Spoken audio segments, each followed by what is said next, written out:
ആവർത്തന പുസ്തകം അധ്യായം 19. ദൈവമേ, നിന്റെ വേദപ്രമാണത്തിൽ അടങ്ങിയിരിക്കുന്ന അത്ഭുത കാര്യങ്ങളെ കാണുവാൻ എൻ്റെ ഉൾക്കണ്ണുകളെ പ്രകാശിപ്പിക്കണമേ. ആമീൻ. നിന്റെ ദൈവമായ കർത്താവ് നിനക്ക് തരുന്ന ദേശത്തിലെ വിജാതികളെ നിന്റെ ദൈവമായ കർത്താവ് വിച്ഛേദിക്കുകയും നീ അവരുടെ ദേശം കീഴടക്കി അവരുടെ പട്ടണങ്ങളിലും വീടുകളിലും താമസിക്കുകയും ചെയ്യുമ്പോൾ നിന്റെ ദൈവമായ കർത്താവ് നിനക്ക് അവകാശമായി തരുന്ന ദേശത്തിൽ 3 പട്ടണം വേർതിരിക്കണം. ആരെങ്കിലും കൊല ചെയ്തു പോയാൽ അവിടേക്ക് ഓടിപ്പോകേണ്ടതിന് നീ ഒരു വഴി ഉണ്ടാക്കണം. നിന്റെ ദൈവമായ കർത്താവ് നിനക്ക് അവകാശമായി തരുന്ന ദേശം 3 വിഭാഗിക്കണം. കൊല ചെയ്തിട്ട് അവിടേക്ക് ഓടിപ്പോയി ജീവനോടിരിക്കേണ്ടുന്നവൻ ആരെന്നറിയുക.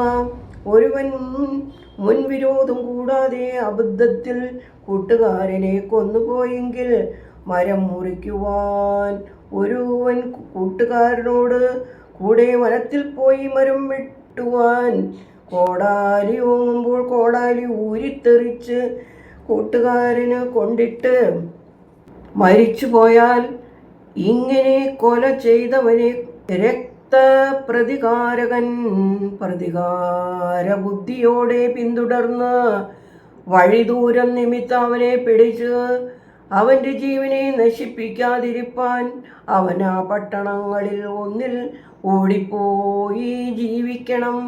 അവനോട് പൂർവ്വവിദ്വേഷമില്ലാതിരുന്നത് കൊണ്ട് മരണശിക്ഷയ്ക്ക് കാരണമില്ല.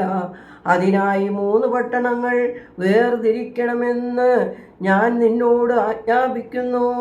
നിന്റെ ദൈവമായ കർത്താവിനെ നീ സ്നേഹിച്ചു എന്നും അവൻ്റെ വഴികളിൽ നടക്കുകയും ഞാൻ ഇന്ന് നിന്നോട് ആജ്ഞാപിക്കുന്ന സർവകൽപ്പനകളും ഉത്സാഹപൂർവം പാലിക്കുകയും ചെയ്താൽ നിന്റെ ദൈവമായ കർത്താവ് നിന്റെ പിതാക്കന്മാരോട് വാഗ്ദാനം ചെയ്തതുപോലെ നിന്റെ സീമ വിസ്തൃതമാക്കി നിന്റെ പിതാക്കന്മാർക്ക് കൊടുക്കുമെന്ന് വാഗ്ദത്തം ചെയ്ത ദേശം മുഴുവൻ നിനക്ക് തരുമ്പോൾ ഈ 3 പട്ടണങ്ങൾ കൂടാതെ വേറെയും 3 വേർതിരിക്കണം.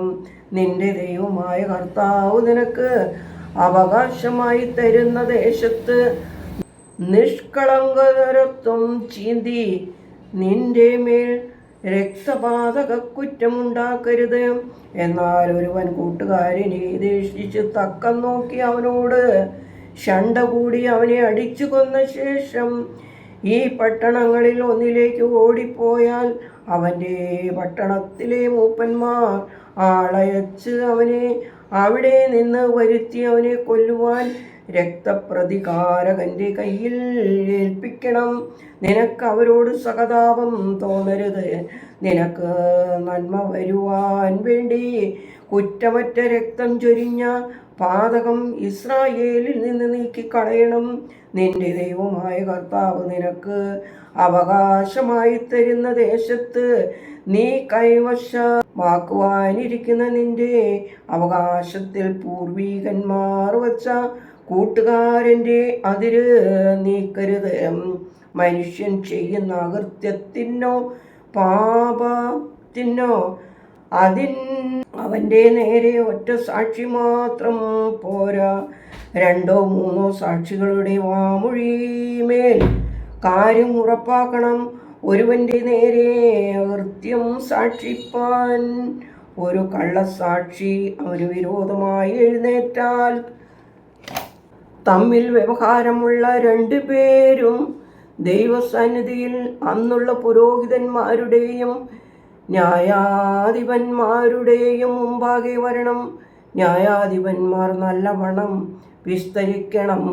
സാക്ഷി കള്ളസാക്ഷിയാണെന്നും സഹോദരൻ്റെ നേരെ കള്ളസാക്ഷി പറഞ്ഞ് എന്നും കണ്ടാൽ അവൻ സഹോദരന് വരുത്തുവാൻ ആലോചിച്ചതുപോലെ നിങ്ങൾ അവനോട് ചെയ്യണം. ഇങ്ങനെ നിങ്ങളുടെ ഇടയിൽ നിന്ന് അധർമ്മം നീക്കിക്കളയണം. ഇനി നിങ്ങളുടെ ഇടയിൽ അതുപോലുള്ള ദോഷം നടക്കാനിരിക്കുവാനായി മറ്റുള്ളവർ കേട്ട് ഭയപ്പെടണം.